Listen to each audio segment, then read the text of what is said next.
दोस्तों, स्वागत है आपका प्रेप अल्फा में। हम अपने चैनल में भारतीय इतिहास की कहानी की सीरीज चला रहे हैं। इस सीरीज में आपको अभी आधुनिक भारतीय इतिहास के सन 1751 से 1800 के मध्य की कहानी को समझाया गया है।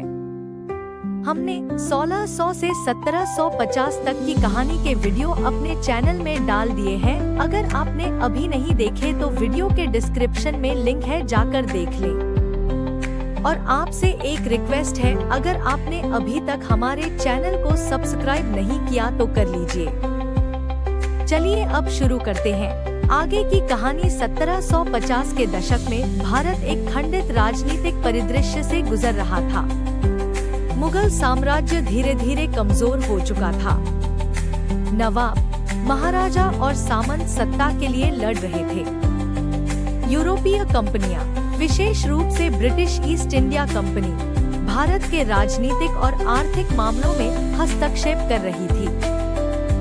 यह समय भारतीय उपमहाद्वीप में निर्णायक बदलावों का था, जिसने भारतीय इतिहास की दिशा ही बदल दी। 1. प्लासी का युद्ध 1757। 23 जून 1757 को बंगाल के नवाब सिराजुद्दौला और ब्रिटिश ईस्ट इंडिया कंपनी की सेना के बीच प्लासी का युद्ध लड़ा गया। रॉबर्ट क्लाइव के नेतृत्व में कंपनी ने रणनीतिक चालाकी से नवाब को पराजित किया। कंपनी को बंगाल का प्रशासन और विशाल धन मिला। यह पहला महत्वपूर्ण कदम था जिसने ब्रिटिश साम्राज्य की नींव रखी। परिणाम, कंपनी का भारत में सत्ता विस्तार शुरू हुआ। 2. तीसरा पानीपत युद्ध 1761। 14 जनवरी 1761 को पानीपत के मैदान में मराठा साम्राज्य और रहमत शाह अब्दाली के बीच युद्ध हुआ। अहमद शाह अब्दाली ने मराठा सेना को पराजित किया। मराठों की भारी क्षति हुई।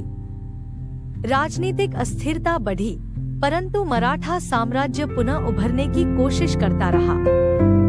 परिणाम, मराठा साम्राज्य को बड़ा झटका लगा, लेकिन पूरी तरह समाप्त नहीं हुआ। 3.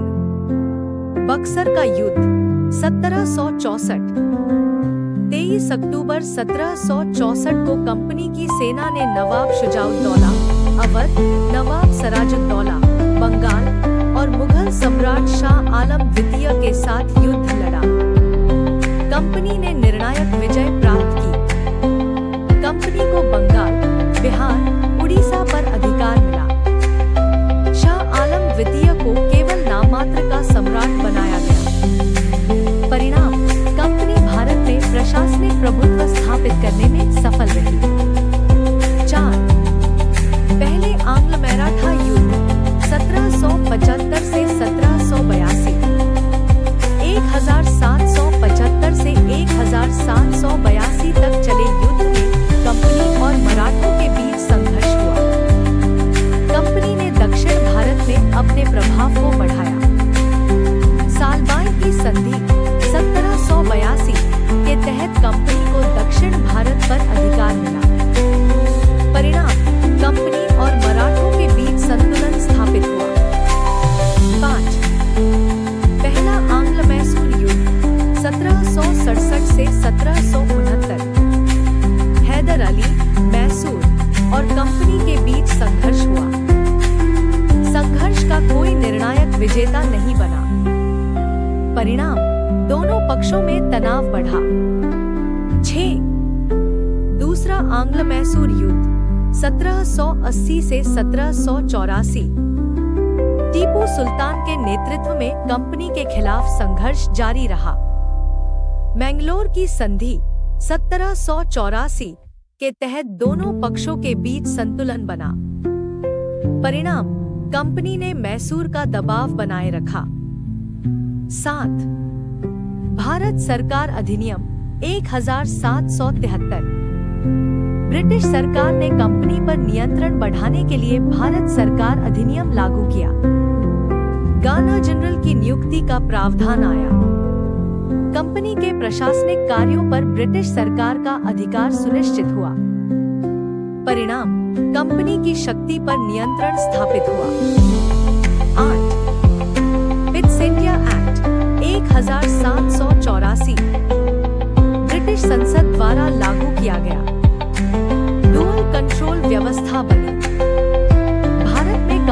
का शासन ब्रिटिश सरकार के अधीन आ गया। परिणाम, ब्रिटिश सत्तावादी नियंत्रण सुदृढ़ हुआ। 9. वेलेस्ली की सहायक संधि 1798।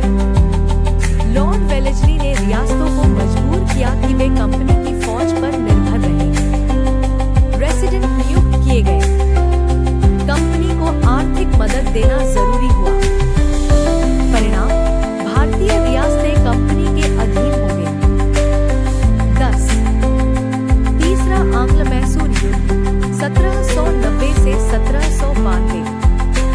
कंपनी ने टीपू सुल्तान के विरुद्ध हमला किया। श्रीरंगपट्टनम की संधि के तहत कंपनी को मैसूर का अधिकांश हिस्सा मिला। परिणाम, टीपू की सत्ता कमजोर हुई। 11. चौथा आंग्ल मैसूर युद्ध 1799। टीपू सुल्तान की मृत्यु और मैसूर का पूरी तरह कंपनी के अधीन आ जाना। परिणाम, कंपनी की भारत में सर्वोच्चता स्थापित हुई। 12. सिख साम्राज्य की स्थापना 1799। महाराजा रणजीत सिंह ने लाहौर पर कब्जा किया और सिख साम्राज्य की नींव रखी। परिणाम, पंजाब क्षेत्र में स्वतंत्र सिख साम्राज्य का उदय। 13.